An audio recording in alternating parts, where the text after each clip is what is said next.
Agatha, une quête silencieuse.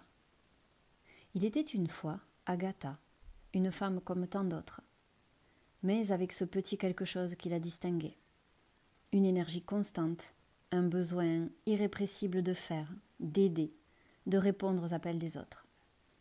Ceux qui la côtoyaient voyaient une personne toujours à l'écoute, dévouée, pleine de ressources. Mais ce qu'ils ne savaient pas, c'est qu'Agatha se sentait parfois comme une funambule. Chaque pas qu'elle posait sur la corde tendue de son quotidien semblait guidé par une force invisible qu'elle ne comprenait pas toujours.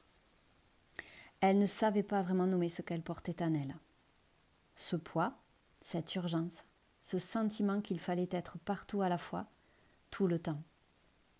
Ce n'était pas de la peur ni une simple obligation. C'était plus subtil, plus profond. Une quête de légitimité, bien qu'elle-même ne s'en rendait pas totalement compte. Et c'est précisément là que commence notre histoire. Le voyage d'Agatha.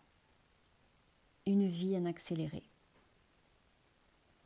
Agatha était toujours en mouvement. De l'extérieur, on aurait pu croire qu'elle menait une vie parfaitement alignée.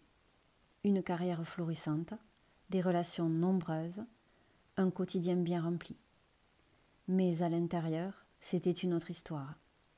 Elle se levait souvent le matin avec ce sentiment d'inachevé, comme si elle n'en faisait jamais assez. Dans ces journées, tout était urgent. Les appels à prendre, les mails à répondre, les tâches à boucler. Mais ce qui pesait le plus, c'était cette incapacité à dire non.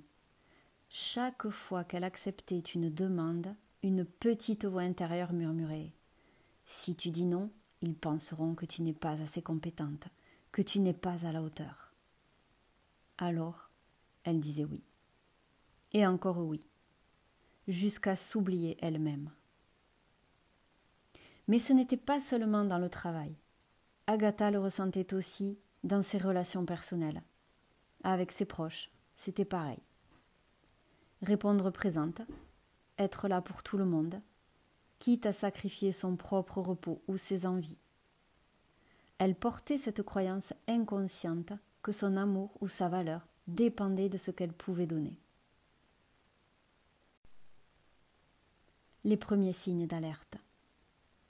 Au fil du temps, son corps a commencé à lui envoyer des messages, des tensions dans le dos, des migraines fréquentes, une fatigue persistante qu'aucun sommeil ne semblait apaiser. Mais elle ne les écoutait pas. Elle se disait que c'était normal, que tout le monde vivait ça. Un jour pourtant, un événement marqua un tournant. Ce n'était pas spectaculaire, juste une remarque anodine faite par une amie. « Agatha, tu ne t'arrêtes jamais. Tu fais tellement pour les autres. Mais qu'est-ce que tu fais pour toi ?» Ces mots résonnèrent en elle comme un écho qu'elle n'avait jamais entendu auparavant. Pour la première fois, Agatha commença à se demander si, en courant après tout, elle ne passait pas à côté de l'essentiel. La révélation, poser des limites. C'est à travers ces petites prises de conscience qu'Agatha entama son chemin intérieur. Elle commença par de petits gestes. Refuser une invitation quand elle se sentait fatiguée. Éteindre son téléphone le soir pour se réserver un moment de calme. Ou même se permettre de ne rien faire. Au début, cela lui semblait insurmontable. Dire non lui donnait l'impression de trahir quelque chose ou quelqu'un. Mais à chaque non posé, elle ressentait un étrange mélange d'inconfort et de soulagement. Peu à peu, elle comprit que poser des limites n'était pas un acte égoïste, mais une manière de se respecter. Elle réalisa aussi que sa quête de légitimité, cette pression qu'elle s'imposait, venait en grande partie d'elle-même. Ce n'étaient pas les autres qui exigeaient tant. C'était elle qui croyait devoir tout prouver, tout donner, pour se sentir à la hauteur. La transformation intérieure. En apprenant à s'écouter, Agatha redécouvrit un espace intérieur qu'elle avait longtemps négligé. Elle apprit à reconnaître ses besoins, à accueillir ses émotions et même à accepter ses imperfections. Le plus beau dans tout ça, c'est que cette transformation se refléta dans ses relations. En osant être plus authentique, elle créa des liens plus profonds, plus sincères. Elle n'avait plus besoin de se suradapter ou de jouer un rôle. Et paradoxalement, en faisant moins, elle recevait plus. Plus d'amour, plus de reconnaissance, plus de paix intérieure. En conclusion, j'ai un petit message pour toi.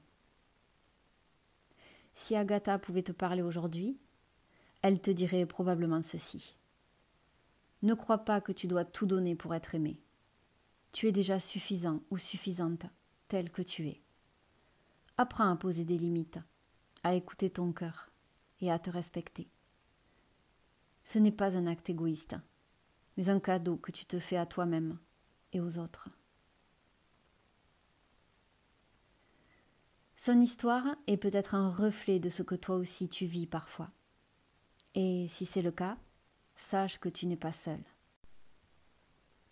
Chaque pas que tu fais pour te recentrer sur toi-même est un pas vers plus de liberté, plus de sérénité. Alors, prends ce temps pour toi. Et souviens-toi, la légitimité ne se prouve pas, elle se ressent. Est-ce que tu te reconnais dans ce schéma ? Partage ton expérience en commentaire. Ton témoignage pourrait t'inspirer d'autres personnes. Merci à toi pour ton écoute et ta présence tout au long de cette histoire. J'espère qu'Agatha t'a inspiré autant qu'elle l'a fait pour moi. N'oublie pas que poser des limites et te recentrer sur toi-même est un véritable cadeau. On se retrouve très bientôt pour une nouvelle capsule. À très vite.